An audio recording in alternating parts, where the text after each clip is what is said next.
just like to share a pre-Yizkor thought for those of you that won't be able to join us in shul or make it to whichever your community congregation is having services. It's a difficult Pesach for a lot of people.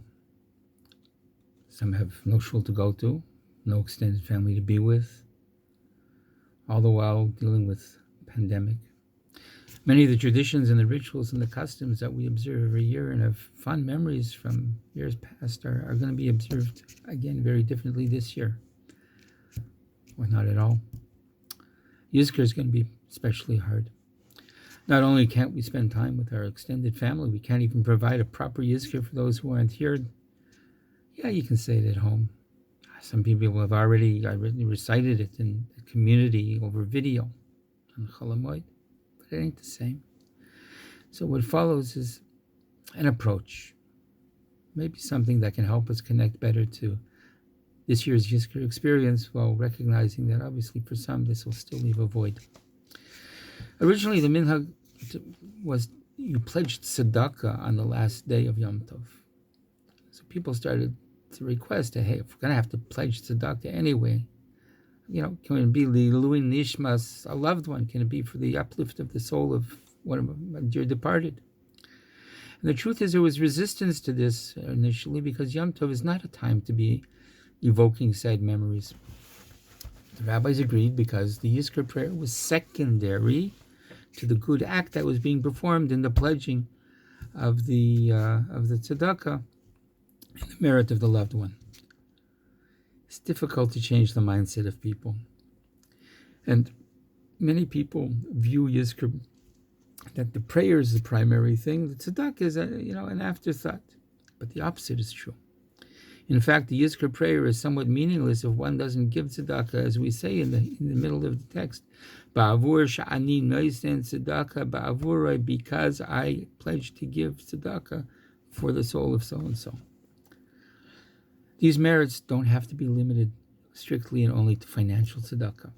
It's recorded that Rabbi Yisrael Salanter, the founder of the Musar movement, once came to a shul for the yahrzeit of his father, and there was another person there who had a yahrzeit for Rahman al-Islam, his daughter, who had died at a young age.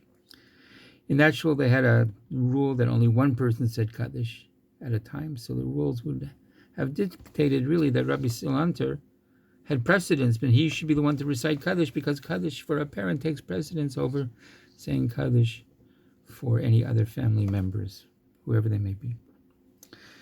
Rabbi Yisrael Salanter saw how upset this individual was, and he allowed him to be the one that said the Kaddish. And everybody in the room was very stunned. They couldn't understand. Is that the way this great rabbi honors his father by not saying Kaddish? And Yisrael answered, the merit of doing chesed, doing kindness for this other individual, was actually greater than the merit generated by saying Kaddish.